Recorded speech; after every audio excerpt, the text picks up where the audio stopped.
আলিংদুৱাৰ বনাঞ্চলৰ ননৈ ৰেঞ্জত বনধ্বংস অব্যাহত।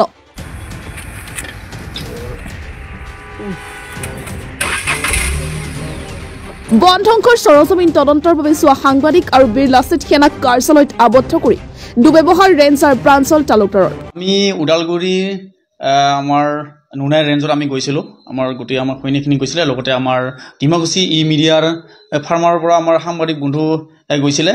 কি কৰিলে যিজন ৰেঞ্জাৰ, সেই ৰেঞ্জাৰজনে আমাৰ সাংবাদিকৰ এটা মোবাইল কাঢ়ি লৈছে। দেই আমি সাংবাদিকক ধৰা আমি সন্মান কৰোঁ, তেখেতে সন্মান কৰিব নাজানে যে মানুহ কেনেকৈ ধৰণৰ কথা পাতিব লাগে, কি লাগে।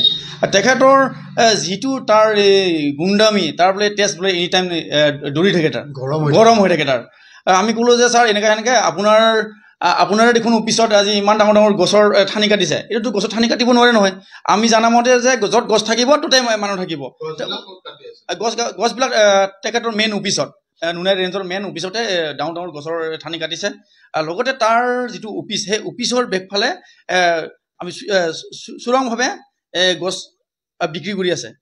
নিজৰ দুখ থাকিবলৈ সাংবাদিক আৰু বীৰ লাচিত সেনাৰ সদস্যক দুব্যৱহাৰ বন বিষয়া প্ৰাঞ্চল তালুকদাৰৰ। প্ৰাঞ্চল তালুকদাৰ নামৰ যিজন ৰেঞ্জাৰ, একচুৱেলি আমি ৰাইজৰ অভিযোগ পোৱা মতে আমি তালৈকে গৈছিলোঁ, পৰিদৰ্শন কৰিবলৈ গৈছিলোঁ। তাৰপিছত তেওঁলোকে আমাক চক্ৰান্তভাৱে ক'লে যে তোমালোকে, আমি ফোন কৰিলোঁ তেখেতক। তাৰপিছত তেওঁ ক'লে যে তোমালোকে অকণমান সময় থাকা, মই গৈ আছোঁ বুলি। আমিও ৰখিলোঁ, মোটামুটি আমি আধা ঘণ্টামান ৰখিলোঁ। ৰখাৰ পিছত তেখেতে কি কৰিলে, অফিচত আহিলে। তাৰপিছত আমাকো মাতিলে, তোমালোকে অফিচলৈ গুচি আহা। ইমান চক্ৰান্ত কৰিছে, চাওক তেখেতৰ প্লেনিং কি আছিলে। চক্ৰান্ত কৰিছে। চক্ৰান্ত কৰাৰ পিছত আমাক যেতিয়া বহিবলৈ দিলে, একদম অতিথি নিচিনাকৈ বহিবলৈ দিলে। বহাৰ পিছত কি কৰিলে, তেখেতে গোটেই পল্টনবোৰ মাতিলে। মাতাৰ পিছত আমাৰ সাংবাদিক বন্ধুক পোনপ্ৰথমে প্ৰশ্ন কৰিলে যে তোমালোকে ইয়াতে ভিডিঅ' কৰিবলৈ ক'ৰ অধিকাৰ পালা। ডাইৰেক্ট কোন প্ৰথমতে ইমান ধুনীয়াকৈ ক'লে, পিছ মুহূৰ্তত একদম কথাটো চেঞ্জ হৈ গ'ল। আৰু লগে লগে আমাৰ সাংবাদিক বন্ধুৰ পৰা তেখেতে মোবাইলটো কাঢ়ি লৈ গ'ল। চবচে ডাঙৰ বেয়া লগা ঘটনা এইটো, মোবাইলটো কাঢ়ি লৈ গ'ল। আৰু আমাৰ আৰু এজন সাংবাদিক আছিলে, একদম বেয়া ব্যৱহাৰ কৰিলে, আমাকো খুব বেয়া ব্যৱহাৰ কৰিলে। আৰু এই ব্যৱহাৰত আমি তীব্ৰ গৰিহণা দিছোঁ, কাৰণ আজিলৈকে এনেকুৱা কিন্তু মানুহ আমি বেয়া ব্যৱহাৰ পোৱা নাথাকোঁ, আমাৰ খিলঞ্জীয়া মানুহ। আমি তেখেতক কৈছিলোঁ যে চাওক, আমি আপোনালোক কথা পাতিবলৈহে আহিছিলোঁ, যে ৰাইজৰ অভিযোগ পোৱা মতে আপোনাৰ পৰা কথা দিয়া। তেতিয়া মই তেখেতক ক'লোঁ, ঠিক আছে আপুনি যে ভিডিঅ' কৰিবলৈ আপুনি যে ভিডিঅ' কৰিছে, আমি আপোনাক ভিডিঅ' কৰিব পাৰিম নাই। তেতিয়া তেখেতে খঙৰ চোতাত ক'লে, কৰা তেনেকুৱা দমফালি মাৰিলে, কৰা। তেতিয়া আমি ভিডিঅ'টো কৰিলোঁ, নিশ্চয় আপোনালোকে ভিডিঅ'টো পাব। ভিডিঅ'টো কৰিলোঁ, আৰু ভিডিঅ'টো কৰাত কি কৰিলে, যেতিয়া মই গছ কাটাৰ কথাটো ক'লোঁ, তেখেতে কথাটো বেলেগ ফালে লৈ গ'ল। তেখেতে কৈছে মোৰ পৰিবাৰ থাকে, মোৰ পৰিবাৰে গা ধুই থাকে, আপোনালোকে চিন্তা কৰক। আৰু এনেকৈ কৈছে, মোৰ পৰিবাৰে গা ধুই থাকে, তোমালোকে ভিডিঅ'টো হয়তো কৰি পিনে ক'ৰবাত আপলোড কৰিবা। এতিয়া সেই স্থানত 15-16 জনকৈ তেওঁলোকৰ কৰ্মী অলৰেডি গছ কাটি আছিল। চিন্তা কৰি চাব, গছ কাটি আছিল। সেই স্থানত আমি কেনেকৈ ভিডিঅ' কৰি আমি আপলোড কৰিম, এনেকুৱা ব্লেম কৰিছে। আমাৰ সতীৰ্থজনে ক'লে, আপুনি যে কথাটো ইমান উল্টা পাল্টা লৈ গৈ আছে, ইয়াতে যে গোটেই ওদালগুৰি ডিষ্ট্ৰিক্টত যে অবৈধ কামবোৰ চলি আছে, তাৰ এইটো আপোনালোকে ভালকৈ পৰিদৰ্শন কৰক। তেতিয়া তেওঁ ক'লে, ক'ত চলি আছে। তেতিয়া এওঁ ক'লে, আছে, বলক আমাৰ লগত বলক। তেখেতেও দমফালি মাৰি পিনে আমাৰ লগত একদম দুখন গাড়ী লৈ পুৰা হাথিয়াৰ লৈ আমাৰ লগত গুচি আহিলে। আমিও আগে আগে, তেওঁলোকো পিছে। কিন্তু পিছ মুহূৰ্তত কি হ'ল, তেখেতে গাড়ীখন ৰখাই দিলে। কিহৰ কাৰণে ৰখালে, তেওঁৰ ভুল আছে, তেওঁ যাব নিবিচাৰে। আমি কৈছিলোঁ, আপুনি আমাৰ লগত ঘূৰক, আজি আপুনি আমাৰ লগত ঘূৰক, সকলোখিনি আমি দেখুৱাই দিম ক'ত ক'ত অবৈধ কাম চলি আছে। কিন্তু তেখেতে ব্ৰেক মাৰি দিলে। ইয়াতে স্পষ্ট প্ৰমাণ হ'ল তেখেতৰ ভুল আছে। আমি বীৰ লাচিত সেনা অসমে সকীয়াই দিছোঁ, যদি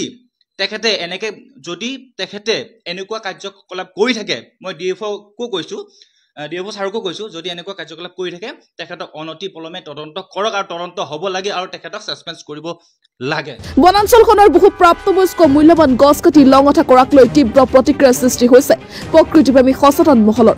ঘটনাৰ সৰজমিন তদন্তৰ বাবে বনাঞ্চলৰ কাৰ্যালয়ত উপস্থিত হৈ সাংবাদিকৰ লগতে লাচিত সেনাৰ এটা সঁচাতি। কাৰ্যালয়ত উপস্থিত হোৱা মাত্ৰকে সাংবাদিকৰে তৰ্ক যুদ্ধত লিপ্ত হোৱাৰ উপৰিও মোবাইল ফোন কেমেৰা কাঢ়ি নিয়ে বন বিষয়া প্ৰাঞ্চল তালুকদাৰে। নিজৰ ব্যৰ্থতা থাকিবলৈ বন বিষয়াগৰাকীয়ে সাংবাদিক আৰু লাচিত সেনাৰ দলটোক দুৰ্ব্যৱহাৰো কৰে। ইয়াৰ পূৰ্বেও ৰেঞ্জাৰ প্ৰাঞ্চল তালুকদাৰৰ বিৰুদ্ধে আছে বহু অনিয়ম আৰু জালিয়াতিৰ অভিযোগ। এফালে মুখ্যমন্ত্ৰী হিমন্ত বিশ্ব শৰ্মাই সেউজ অসমৰ নামত কোটি কোটি খৰচ কৰি গছপুলি ৰোপণৰ অভিলাষী আঁচনি ৰূপায়ণ কৰি আহিছে। আনফালে ইছাম দুৰ্নীতিগ্ৰস্ত বন বিষয়াই বনদস্যুৰে মিতিৰালি কৰি বনাঞ্চলৰ বুকু উদং কৰি আহিছে। চৰকাৰৰ কঠোৰ নীতি আৰু অনুশাসনেও এইসকল বনদস্যুৰূপী বন বিষয়াৰ গা লৰাব পৰা নাই। মুখ্যমন্ত্ৰীৰ আহ্বানক অংগুষ্ট প্ৰদৰ্শন কৰি বন ধ্বংসৰ দৰে চৰম অসামাজিক কাৰ্য কৰি সংঘটিত কৰি আহিছে প্ৰাঞ্চল তালুকদাৰৰ দৰে আন বহু বন বিষয়াই। অকল বন ধ্বংসই নহয়, অঞ্চলটোৰ নৈৰ বুকুত দীৰ্ঘদিন ধৰি চলি আহিছে বন মাফিয়াৰ হাতোৰা। অবাধে সম্পদৰ চলিছে লুণ্ঠন। নদীৰ বুকুৰ অবাধ খননে অঞ্চলটোৰ জৈৱ বৈচিত্ৰ্যলৈ কঢ়িয়াই আনিছে ভাবুকি অভিযোগ অনুসৰি বন বিভাগৰ জ্ঞাতসাৰে চলিছে শিলবালিৰ অবাধ লুণ্ঠন ভূটানৰ গাতে লাগি থকা খালিংদৰ সংৰক্ষিত বনাঞ্চলৰ ননৈ ৰেঞ্জাৰ প্ৰাঞ্চল তালুকৰ এনে দুষ্কাৰ্যক লৈ নীৰৱ ধনৰাশি বন সংমণ্ডল বিষয়াগৰাকী বিটিআৰৰ ওদালগুৰি জিলাৰ খালিংদুৱাৰ বন অঞ্চলৰ আমি বন বিভাগৰ কাৰ্যালয়ত গৈ আজি ডিমাকুছিৰ ওদালগুৰি জিলাৰ কেইটিমান সংগঠন বিৰলাচি থানাকে ধৰি সাংবাদিক বন্ধু কেইজনমানৰ লগত আমি আচলতে তাত পৰ্যবেক্ষণ কৰিবৰ কাৰণে গৈছিলোঁ গৈ তাৰ ৰেঞ্জাৰজনৰ লগত কিছু কথা বতৰা পাতিব বিচাৰিছিলোঁ এটাই কথা বতৰা পাতিব বিচাৰিছিলোঁ যে ৰাইজৰ অভিযোগ আছিল এই বৃহত্তৰ অঞ্চলৰ এটাই ৰাইজৰ অভিযোগ আছিলে যে তাত অবৈধভাৱে কিছুমান দুষ্কৃতিকাৰী চক্ৰই তাৰ বনাঞ্চলসমূহৰ ভিতৰত থকা গছসমূহ অবৈধভাৱে সৰবৰাহ কৰি আছে গতিকে সেই খবৰটো আমি পাই ৰেঞ্জাৰ ডাঙৰীয়াৰ লগত কথাখিনি পাতিবলৈ গৈছিলোঁ কিন্তু কথাখিনি পাতিবলৈ যাওঁতে তেখেতৰ অনুপস্থিতিত আমি তেখেতক যোগাযোগ কৰিছিলোঁ যে তেখেত ক'ত আছে তেখেতে আমাক জনালে যে ওদালগুৰিৰ কোনোবা এটা কাৰ্যালয়ত আছে তাৰপিছত তেখেতে ক'লে ঠিক আছে আপোনালোকে অকণমান ৰখি দিয়ক আমি গৈ আছোঁ তেখেতে অহালৈকে আমি ৰখি দিয়াৰ পিছত তেখেতে আহি আমাক পুনৰ যেতিয়া কাৰ্যালয়ৰ ভিতৰত বহিবলৈ দি যিখিনি অভদ্ৰ ব্যৱহাৰ আচৰণ কৰিলে আমি বিৰলাচি থানা অসম আমাৰ সাংবাদিক এই জগতখনৰ বিশেষ কেইগৰাকীমান সাংবাদিক বন্ধুক যিখিনি অভদ্ৰ আচৰণ কৰিলে আমাৰ লগত গৈছিলে ডিমাকুছি মিডিয়ামৰ ফৰামৰ সাধাৰণ সম্পাদকগৰাকীৰ লগতে তেওঁলোকৰ সদস্যসকল গতিকে আমি এটা আচলতে মৰ্মাহত হৈছোঁ আমি সাংগঠনিক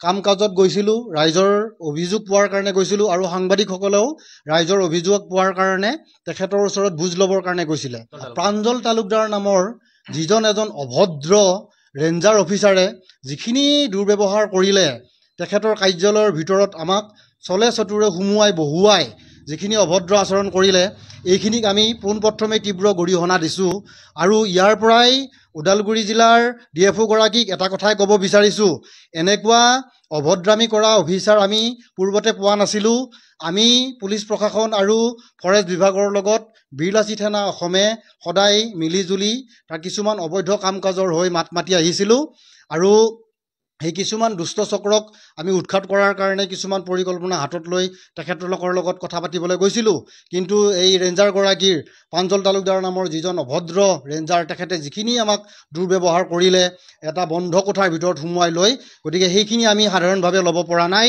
বনাঞ্চলখনত চৰকাৰী পৃষ্ঠপোষকতাত চলি থকা বন ধ্বংস বন্ধ নহ'লে বিৰলাচিত সেনাই আন্দোলনৰ পথ গ্ৰহণ কৰাৰ ভাবুকি দিছে গতিকে অসমৰ মুখ্যমন্ত্ৰী ডাঙৰীয়াই আচলতে সেউজ অসম গঢ়াৰ স্বাৰ্থত যিখিনি কোটি কোটি টকা খৰচ কৰি যিখিনি গছৰ পুলি ৰোপণ কৰি এটা আন্দোলনৰ সৃষ্টি কৰিছিলে সেইখিনি কিন্তু আমাৰ এই বিটিআৰৰ কেইগৰাকীমান ৰেঞ্জাৰ DFO লোক লাগি সেইখিনি ধ্বংস কৰাত উঠি পৰি লাগিছে ব্যৱহাৰখিনি শোভা নাপায় গতিকে ওদালগুৰি জিলাৰ DFO গৰাকীক কৈছোঁ আপুনি যদি এই দুষ্ট অফিচাৰবিলাকৰ লগত দুষ্ট চক্ৰৰ লগত আপুনি জড়িত নহয় তেনেহ'লে ইয়াৰ বিৰুদ্ধে তদন্ত আৰম্ভ কৰক আৰু অন্যথা আপোনালোকে যদি ব্যৱস্থা গ্ৰহণ নকৰে তেনেহ'লে এই বৃহত্তৰ এই ওদালগুৰি জিলাৰ ৰাইজ একত্ৰিত হৈ আৰু সংবাদ মাধ্যমৰ যিসকল সাংবাদিক কৰ্মী আছে তেওঁলোক কিন্তু একত্ৰিত হৈ ইয়াৰ বিৰুদ্ধে বৃহৎ প্ৰতিবাদী কাৰ্যসূচী গ্ৰহণ কৰিব তেতিয়া যদি কিবা অপ্ৰীতিকৰ পৰিস্থিতিৰ সন্মুখীন কোনোবা হয় তেনেহ'লে কিন্তু বিৰলাচি থানা অসম আৰু সংবাদ মাধ্যমৰ সংবাদকৰ্মীসকলক যাতে জগৰীয়া নকৰে এই কথাখিনি আজি আমাৰ ইয়াৰ পৰা তেখেতলোকক আপোনালোকক অৱগত কৰালোঁ আহিবলগীয়া দিনসমূহত যাতে আমাক আপোনালোকে জগৰীয়া নকৰে ডিমাকুছিৰ পৰা Bhuban Thapliya report the North East times